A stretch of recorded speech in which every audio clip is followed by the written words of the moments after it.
И така, дойде време да освобождаваме най-накрая бригадирската квартира. Ето я. Не е нищо особено. Живяхме тук 3 месеца. И искам само да ви покажа обувките ми, с които съм работил. 3 месеца на 2 работи. По 16 часа на ден. Чао! И сега отиваме на прощална парти с колегите. И след това излизаме за Хавай. Това беше. Хайде. Чао! Обожавам американските партита, много е забавно. Аз съм по-тъбо парти, не съм Трябва да дойдем в България да им покажем какво заказва парти. Вие разбирате ли, това е все едно чистим от българското парти.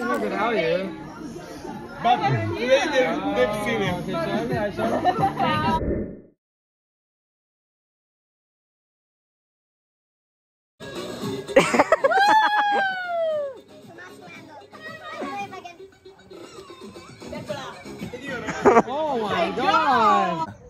Yash me queer. Yash me queer.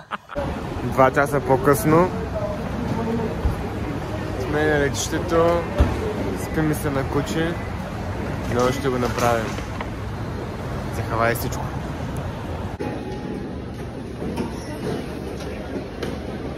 Селяни отиват в Хавай. Once you селянин, you can't sell out. След 3 месеца бачкани като кучета, най-накрая си позволихме.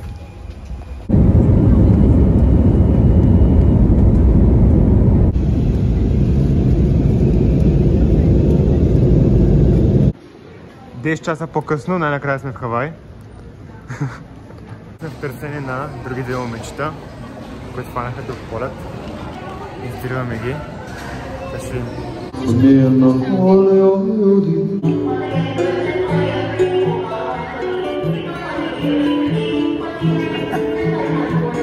Че е време да кажем алоха.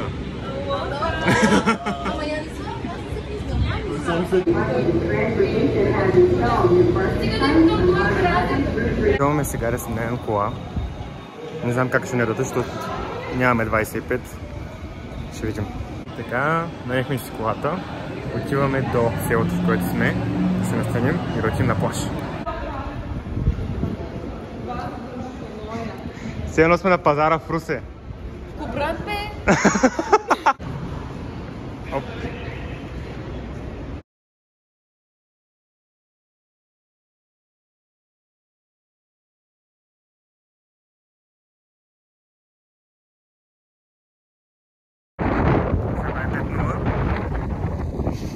Бяхме да се вземем да ядем. Аз взех суши и ще видим какво още има. Типичен американски магазин. Be like. Взех хумус, обаче тук едни хлебчета струват $10. В този Хавай направо режат глави, честно. Пънахме софрата.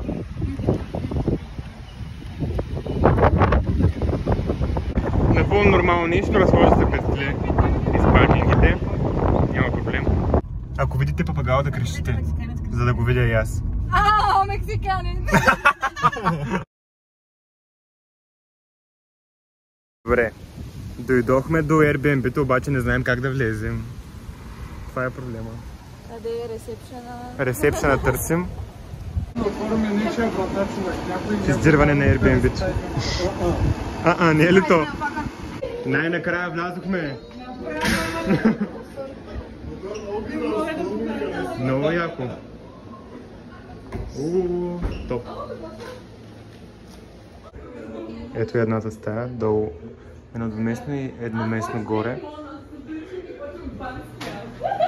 Другата стая. Какво каза? Нищо не съм казал. Змийската ли? Да, той е близо до ума. В момента сме в издирване на басейна и на грила, защото до вечера ще се готвим. Искам да видя къде е и как стоят нещата с него, така че да го намерим.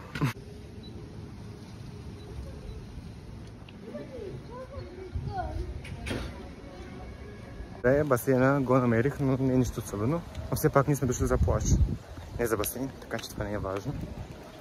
И сега учим да се приготвим за плажа и да го намерим всъщност си плажа. Като едно голямо семейство сме. Бай ганьовци на плаж в Хавай. Ей, това е.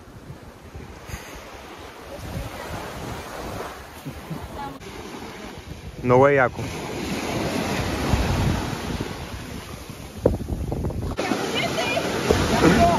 Когато те налегне лукса.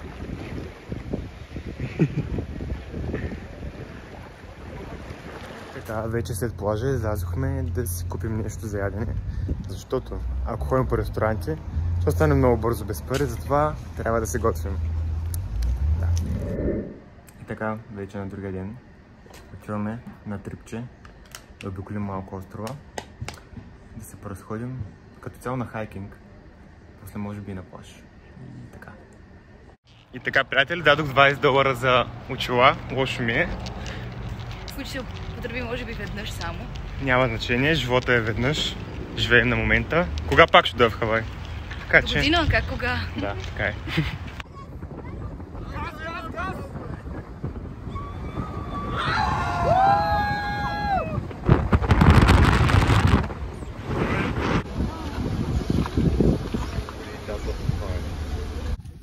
Видях бананова палма, който тук да няма някой измесал. Много яко. Има и кокоси. Еми, искахте природа? Нави природа. Не. Много е яко.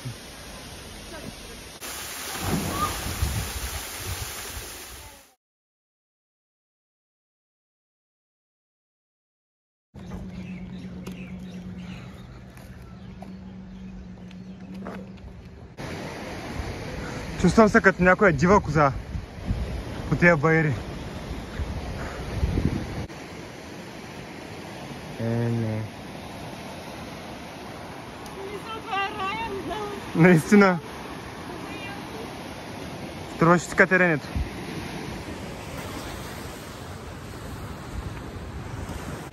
Време за кмуркане.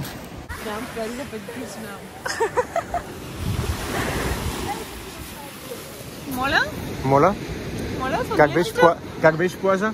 видях рибки от Немо. Сигурен съм, че е бил Немо. Да умра спокойно. Алоха? Алоха! Не знам за вас, обаче аз много бързо мога да свикна с хавайския начин на живот.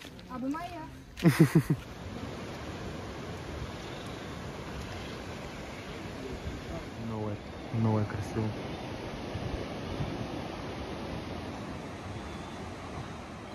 Сега дойдохме на черния плаж, обаче за жалост не може да слезем, забранено е. Но продължаваме към другата спирка.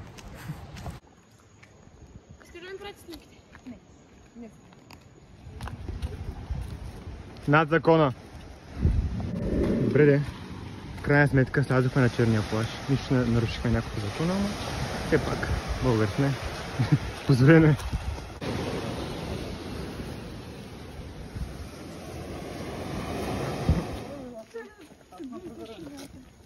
Прибиране по тъмно. Ами това беше от влога, знам, че много ви хареса. Да, благодаря, постарах се. Може да се абонирате и чао!